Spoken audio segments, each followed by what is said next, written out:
Hello, boys and girls, and welcome to Virtually Exploring the World. In this episode, we will be exploring the southwest corner of Australia. We will start from Perth, head east. Oh, no, we won't. We're going to head west towards this island. There's a lighthouse on this island.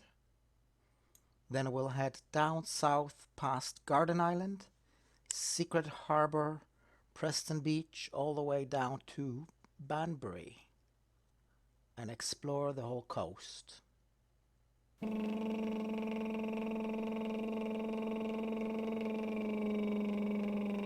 See the world!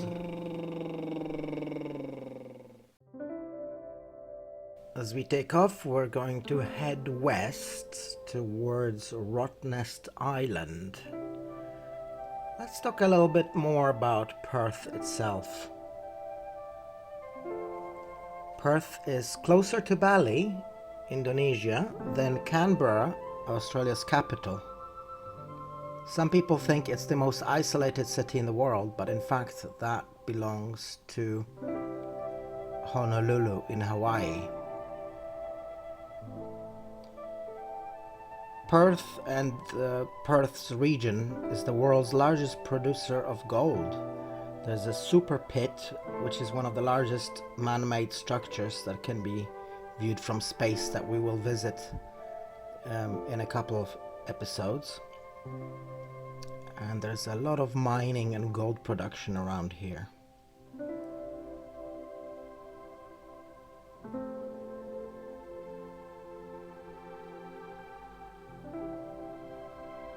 Perth is home to the largest inland park in the world, which you just see past the bridge towards the right side. All of this is called the King's Park, and it is larger than New York City's Central Park or London's Hyde Park. And we're just gonna head out the water, and you can imagine thousands of years ago this was all walkable. You could walk from here to the island, because that wasn't an island. It was before the glacial period. It was all land, whereas now you have to take a boat or an airplane to get to it, or a helicopter like we are. Rottnest Island currently has 100 residents, but about 500,000 visitors each year. It was used as a prison for Aboriginal people since 1838, and currently it's a beautiful island where you can go and relax and visit for its nature, different kinds of animals. And we're gonna go and have a look at a lighthouse. The problem was a lot of ships coming in the 18 and 1900s from the west towards Perth would run aground around here, straight ahead as you see. And so they decided to build a lighthouse, and that decision was actually made by John Clements Wickham, who was in charge of HMS Beagle. Don't know if you remember from our Darwin episode. He also named the city Darwin. And they came here in the 1840s and decided that there needs to be a lighthouse, and this is called a Wajamup lighthouse. The first stone was laid in 1842, and it was built at a cost of £500 and used labor provided by the prisoners and locally quarried limestone.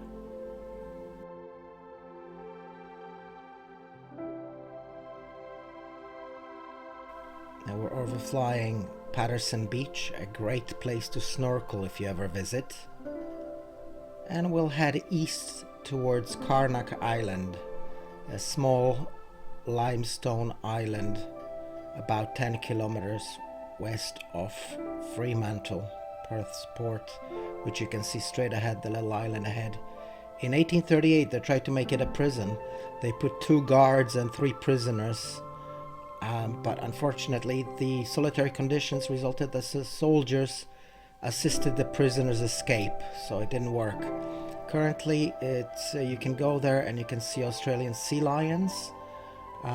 That's where they rest before slipping back into the ocean to feed. Also, don't go into the island, just stay around the beaches, as there are very dangerous snakes there called tiger snakes. Straight ahead you can see Garden Island.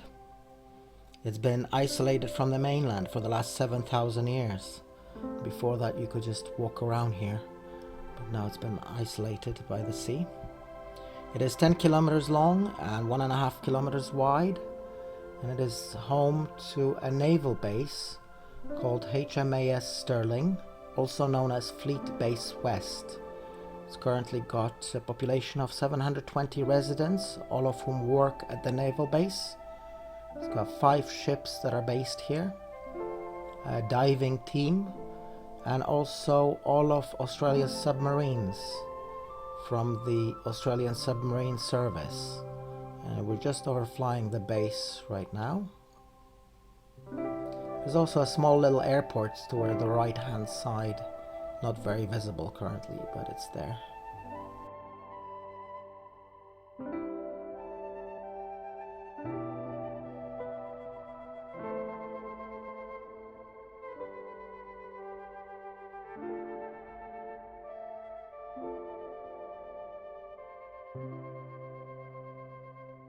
Garden Island is linked by an artificial causeway and bridge built in 1973.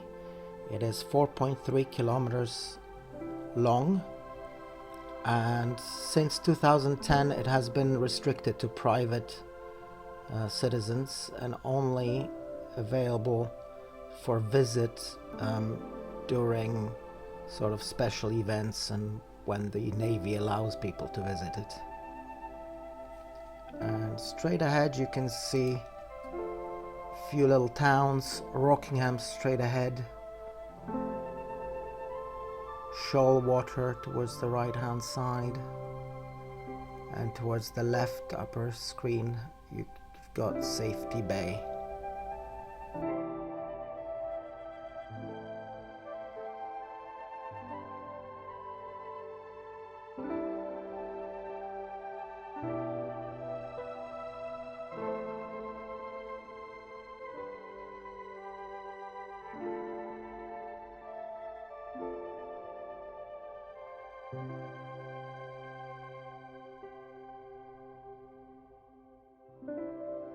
The left of the screen you've got Port Kennedy Nudist Beach, and on the right of the screen you've got the Port Kennedy Scientific Park Nature Reserve.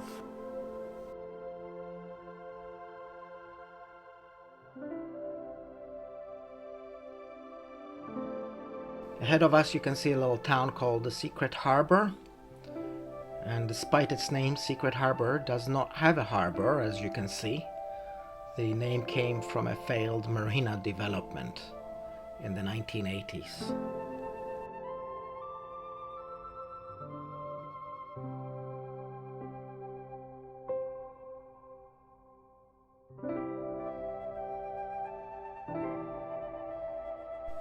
Just want to take a little up close shot of the waves in Flight Simulator. The waves are all controlled by the wind speed here, so you can set them to no wind and you'll see the sea is gonna be like glass or like a mirror, or you've got waves depending on the wind. Very, very beautiful effects that didn't exist in previous flight simulators.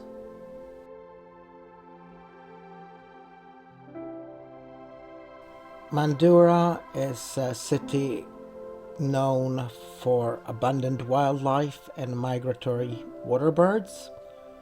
The Mandurah Community Museum features exhibits on the region's history. The Hall's Head Beach, which is to the right top of the screen, is a home to a big dolphin population.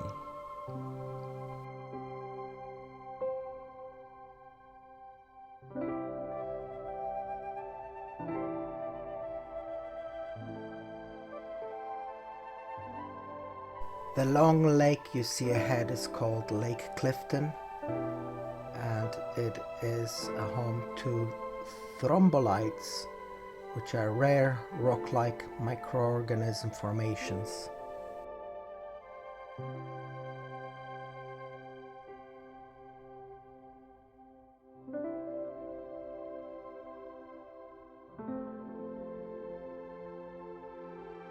And straight ahead is Preston Beach, a small little town with basic accommodation and facilities.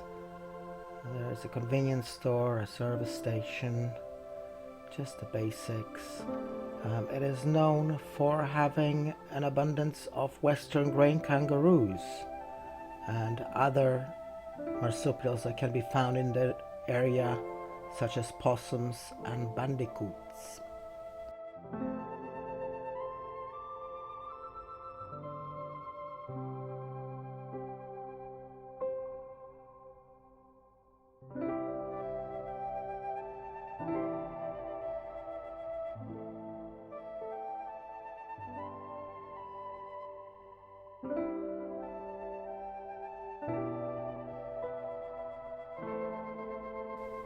We're just approaching the city of Banbury, but really it's like a little regional town with virtually no traffic, no crime, and it's one of the best places in Australia to vacation. It's got lots of restaurants and cafes on the waterfront for a very romantic setting. It's got 100 bottlenose dolphins that live nearby. Straight ahead is the Dolphin Discovery Centre towards the left of the port. This is the port. It's got a big farmers market that is great for fresh fruit and vegetables, open 7 days a week. And around Banbury you can swim with dolphins, see kangaroos, parrots, pelicans. You can spot whales during the winter months, and you can walk and cycle many designated trails and wooded areas. We'll get a little up close, we'll dive into the city centre, and in the next episode we will have a look at the seafront, waterfront areas of Banbury. You see, it's a beautiful little town.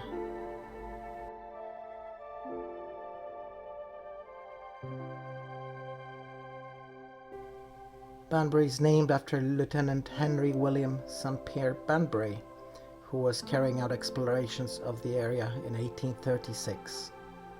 And we'll just turn left and head towards the airport.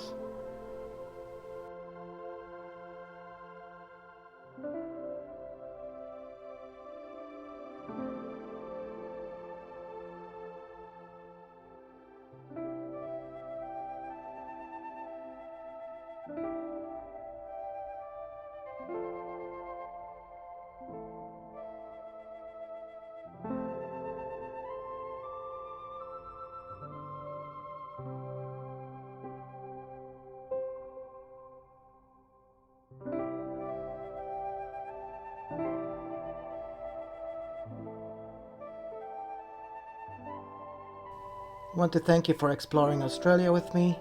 In the next episode we'll head south and start trekking east. Until next time, bye bye.